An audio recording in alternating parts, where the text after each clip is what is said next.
Steve கோட்டை தான். தமிழ்நாடே இனிமே தளபதி கோட்டை தான். அதான் தமிழ்நாடே தளபதி கோட்டைன்னு சொல்லிட்டேன்.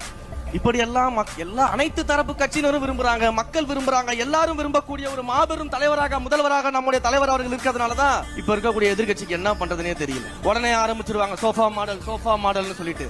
உண்மையிலேயே இவங்க எல்லாம் பாப்பா மாடல். நம்ம சோஃபா மாடலா, இவங்க பாப்பா மாடல். ஏன் பாப்பா மாடல்? தொட்டதுக்கெல்லாம் அழுகுறாங்க, என்ன பண்ணாலும் அழுதுகிட்டு இருக்காங்க. சட்டமன்றத்துக்குள்ள வந்து ஏதாவது ஆக்கப்பூர்வமான கேள்விகள் கேட்பாங்க, கருத்துக்கள் சொல்லுவாங்க, ஒரு கருத்துரையாடல் நடைபெறும் பார்த்தா தொடர்ந்து வன்மத்தை கக்கிறதுலயே வேலையா வச்சுட்டு இருக்காங்க அழுதுகிட்டு.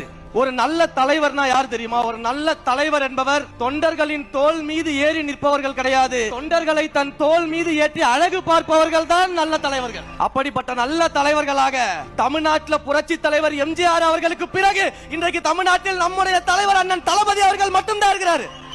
அதனாலதான் நம்முடைய தலைவர் தளபதி அவர்களுடைய தலைமையை ஏற்றுக்கொண்டு இன்றைக்கு தோழர்கள் தோழிகள் என அனைவரும் நம்முடைய கழகத்தை நோக்கி வந்து கொண்டிருக்கிறார்கள். நம் மீது நம்பிக்கை வைத்து நம் கழகத்தில் இணைந்திருக்கக்கூடிய அனைத்து தோழர்களுக்கும் தமிழக வெற்றி கழகத்தின் சார்பில் நெஞ்சார்ந்த நன்றிகளையும் வாழ்த்துகளையும் இந்த நேரத்தில் தெரிவிக்கணும்னு ஆசைப்படுறேன்.